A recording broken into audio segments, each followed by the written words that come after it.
สวัสดีครับผมชื่อเต้นะครับเรื่องที่ผมได้ส่งมาเล่านี้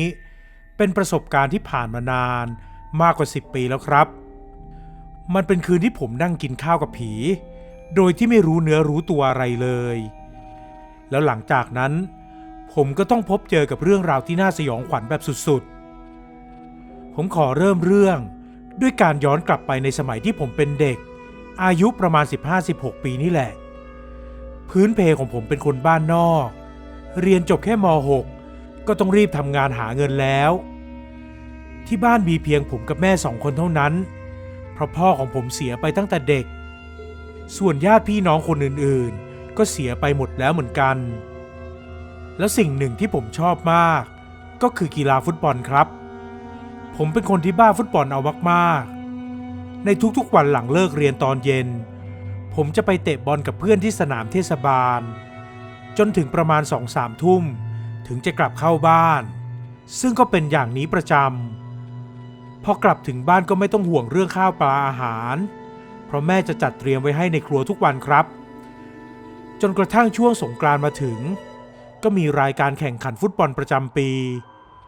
คืนนั้นผมซ้อมหนักมากตั้งแต่5 โมงเย็นจนถึง4 ทุ่มเล่นเอาผมขาอ่อนไปหมดแทบจะไม่มีแรงเดินเลยครับผมกลับมาบ้านด้วยความหิวขั้นสุดมันหิวจนตัวสั่นไปหมดและคิดว่าแม่ต้องมีกับข้าววางไว้รออยู่แล้วถึงตรงนี้ต้องขอบอกก่อนนะครับว่าครัวผมอยู่ข้างหลังบ้านแยกออกมาจากตัวบ้านอีกทีหนึ่งก่อนเดินเข้าครัวก็ได้ยินเสียงเหมือนมีคนทำอะไรอยู่ตรงนั้นและมีเสียงคุยกันเบาๆแบบจับใจความไม่ได้ซึ่งคิดว่าต้องเป็นแม่คุยอยู่กับใครแน่ๆแต่พอเข้าครัวไปกลับไม่พบใครในครัวเงียบสนิทมันน่าแปลกใจอยู่เหมือนกันนะครับแต่พอเห็นถาดกับข้าววางอยู่บนโต๊ะผมก็เลิกคิดทันทีพอเปิดฝาชีออกก็พบว่าในถาดมีข้าวเหนียว5 ห่อแกง2 อย่างไก่ทอดน้ำพริกพร้อมผักสดจัดไว้เป็นเซตกันเลยทีเดียวผมแทบอยากจะกราบเท้าแม่ด้วยความขอบคุณอย่างสูงครับและไม่รอช้าผมรีบยกถาดกับข้าวออกจากครัวอย่างระมัดระวังมานั่งกินอยู่ที่โต๊ะหินอ่อนตรงข้างบ้านไม่ห่างจากครัวพอนั่งได้ที่เรียบร้อยผมก็ลงมือแกะห่อข้าวเหนียวทันทีคำแรกที่ซดน้ำแกงก็รู้สึกว่ามันจืดๆยังไงชอบกลเพราะปกติแม่ผมจะทำอาหารอร่อยมากแต่ก็ไม่ว่ากันผมลงมือต่อจนกินไปได้หลายคำก็รู้สึกว่าคอแห้งจึงลุกไปหยิบน้ำเย็นในครัวแล้วเมื่อหยิบขวดน้ำกลับมาก็ต้องประหลาดใจเพราะขณะนี้มีคนนั่งอยู่ที่โต๊ะหินอ่อน2 คนเป็นคุณลุงกับคุณยายแก่ๆที่ผมไม่รู้จักมักคุ้นกันมาก่อนและทั้ง2 คนก็กำลังปั้นข้าวเหนียวกันอยู่ผมเดินเข้าไปนั่งอย่างสงสัยว่า2 คนนี้เป็นใครเข้ามาในบ้านตอนไหนและรู้สึกเคืองๆขณะที่ทั้ง2 คนก็ตั้งหน้าตั้งตากินข้าวโดยไม่สนใจผมเลยผมได้แต่นั่งมองพวกเขาเหมือนคนเป็นใบ้คิดไม่ออกบอกไม่ถูกว่าจะเริ่มพูดยังไงดีเพราะในชีวิตนี้ไม่เคยโดนใครมาแย่งกินข้าวดื้อๆแบบนี้มาก่อนแต่แล้วไม่ถึง5 นาทีลุงแกก็พูดขึ้นมาลอยๆครับแกงนี่อร่อยเนาะอีบัวมันก็ทำเป็นนี่หว่าอีบัวที่แกเอ่ยถึงก็คือแม่ผมนี่แหละครับแสดงว่าแกรู้จักแม่ผมด้วยผมเลยคิดว่าคงไม่ใช่คนอื่นคนไกลที่ไหนหรอกมั้งแบบนี้แล้วยายแกก็พูดเสริมขึ้นอีกคน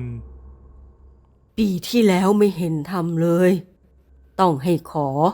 ถึงจะยอมทำให้กินเขาพูดกันแค่นี้ก่อนจะกินข้าวต่อ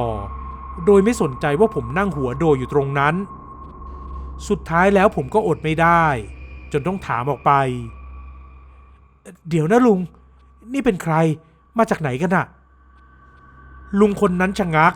แล้วหันมามองหน้าผมช้าๆผมเพิ่งสังเกตเห็นตอนนั้นเองว่าหน้าของแกซีดๆเหมือนคนไม่มีเลือดและริมฝีปากก็แห้งๆกินอิ่มแล้วเดี๋ยวค่อยว่ากันว่าแล้วก็ลงมือกินต่อทีนี้ผมเองก็ไม่ยอมทนกลืนน้ำลายอยู่ฝ่ายเดียวแล้ว หยิบข้าวเหนียวจิ้มน้ำแกงพร้อมกับพวกเขาเลยแล้วก็มีจังหวะหนึ่งที่ผมชิงหยิบไก่ทอดมาต่อหน้าต่อตาของยายแกถึงกับหยุดและจ้องเขมึงด้วยสายตาอาฆาตแต่ผมแกล้งทำเป็นไม่เห็นครับก็อย่างที่ลุงแกบอกนั่นแหละรอให้อิ่มก่อนเดี๋ยวค่อยว่ากันทีหลังเรานั่งกินกันไปเรื่อยๆเผลอแป๊บเดียวก็มีอีก3 คนโผล่มานั่งล้อมวงอยู่ด้วยตอนไหนไม่รู้ผมถึงกับสะดุ้งเลยครับคนหนึ่งเป็นคุณตาแก่ๆอีกคนเป็นผู้หญิงรุ่นราวคราวเดียวกับแม่และอีกคนเป็นเด็กเล็กหน้าตาน่าสงสารทั้ง3นั่งกินข้าวโดยไม่ทักไม่ถามอะไรกันสักคำแล้วขณะหนึ่งยายแกก็พูดขึ้นมามากันช้าจังไอ้หนุ่มนี่กินของเราจนจะหมดแล้วคุณตาแหงนมองผมด้วยลูกตาที่ขาวขุ่นไม่มีในตาพอเห็นแล้วผมก็ขนลุกขึ้นมาเลยแต่แกก็ก้มหน้ากินข้าวต่อโดยที่ไม่ได้พูดอะไรคราวนี้ผมเลยหยุดนั่งมองแขกที่ไม่ได้รับเชิญด้วยความงงและคิดในใจว่านี่มันเรื่องบ้าอะไรกันวะเนี่ยเกิดมาเพิ่งเคยเจอคนมาแย่งกินข้าวครั้นจะไล่ก็ยังไงอยู่จะไปคุยกับแม่ก็ไม่เห็นอยู่บ้านแล้วจังหวะหนึ่งที่เด็กงอแงขึ้นมาเพราะหยิบไก่ทอดไม่ถึงยายแกก็เอื้อมหยิบให้เด็กน้อยเลยดีใจใหญ่ซึ่งภาพที่เห็นนี้ดูเหมือนครอบครัวที่มานั่งกินข้าวด้วยกันจริงๆพอมาถึงขั้นนี้แล้วผมก็ได้แต่ปล่อยให้พวกเขากินกันต่อไปส่วนผมนั้นหมดอารมณ์เลยครับลุกออกจากวงแล้วเดินไปที่ครัวด้วยความตั้งใจว่าจะไปหามาม่าต้มกินเองดีกว่าและจังหวะที่เดินออกมานั้นก็ยังได้ยินเสียงใครก็ไม่รู้พูดไล่หลังมาไม่อิ่มเว้ยมีคนมาแย่งกินของเราผมนี่แทบอยากถอดรองเท้าแล้วปาไปที่กลางวงเลยครับคำนั้นผมต้องเป็นคนพูดไหมเหอะผมเข้าไปในครัวมองหามาม่าในตู้กับข้าวแต่แล้วก็ต้องแปลกใจเมื่อเห็นจานข้าวพร้อมแกง1 อย่างวางอยู่ทีนี้ผมก็เริ่มเอะใจขึ้นมาว่าปกติแล้วแม่จะเหลือกับข้าวไว้ในตู้กับข้าวนี่แหละแค่อย่างเดียวหรือ2 อย่างพอให้ผมอิ่มแสดงว่ากับข้าวในถาดนั้นต้องไม่ได้ทำให้ผมแน่ๆเพราะมีข้าวเหนียวตั้ง5 ห่อแล้วมันก็พอดีกับคนแปลกหน้าทั้ง5 คนนั้นเลย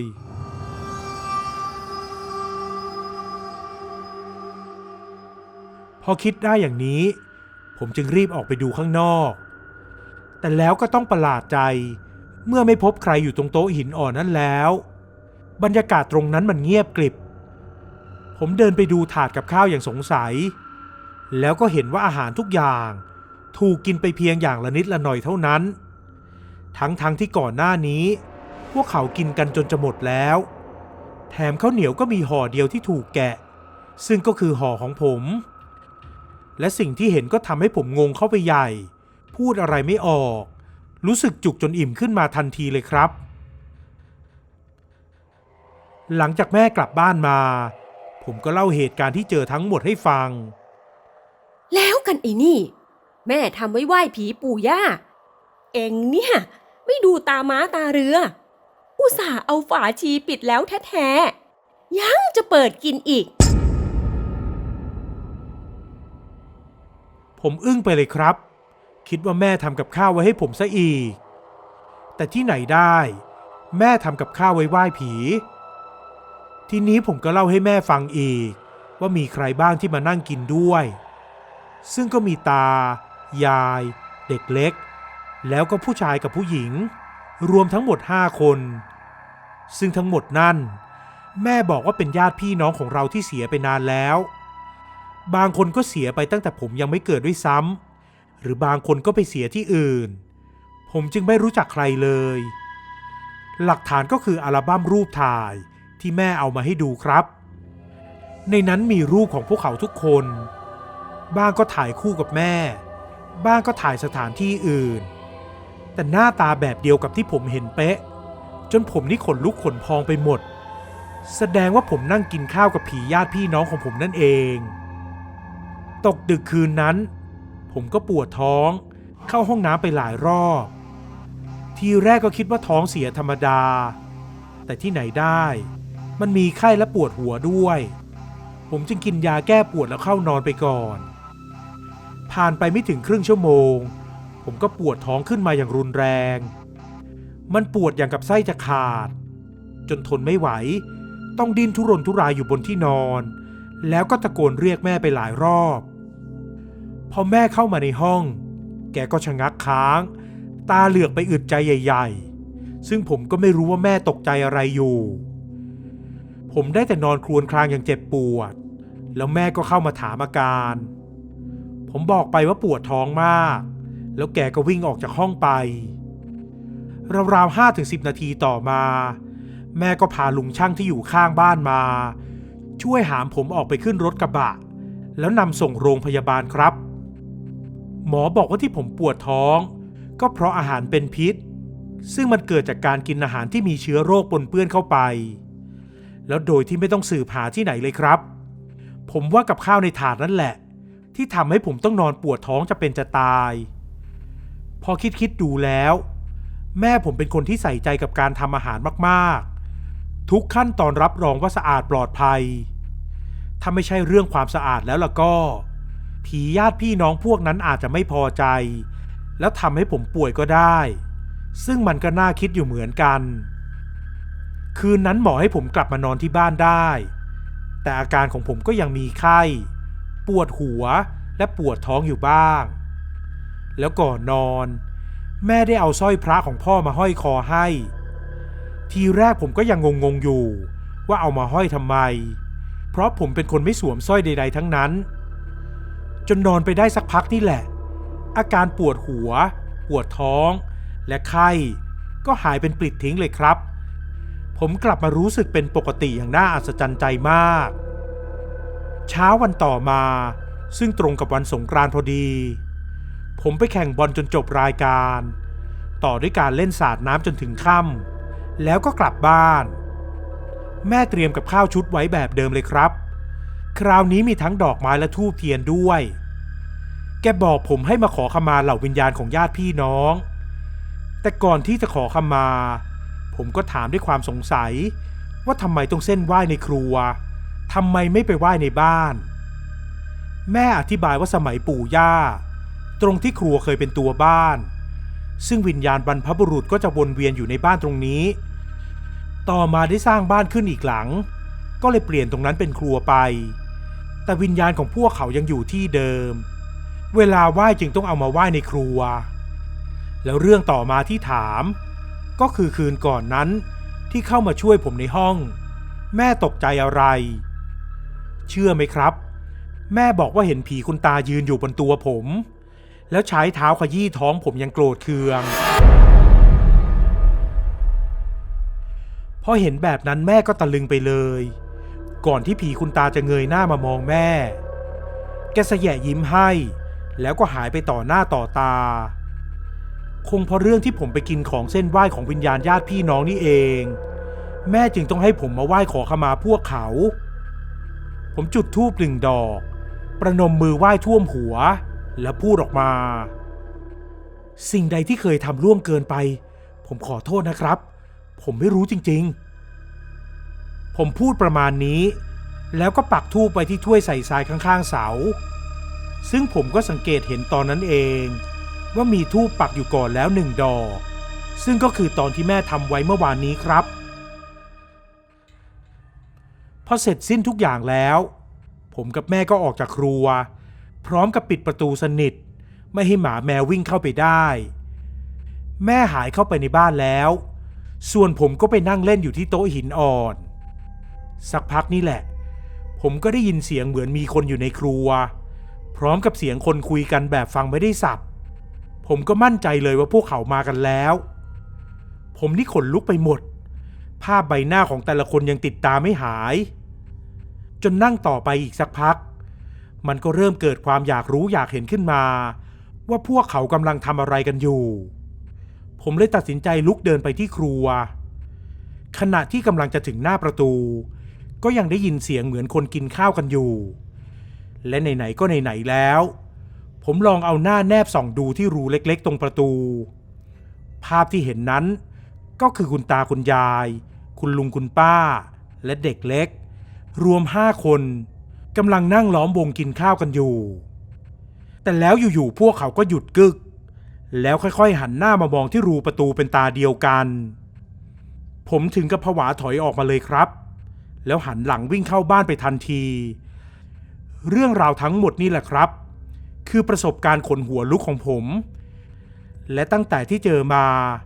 พอผมเจอของกินที่ไหน หรือใครให้มาก็ตาม ผมจะเช็คก่อนเสมอว่าของใครกินได้หรือเปล่า เพื่อความสบายใจของผมเอง สวัสดีครับ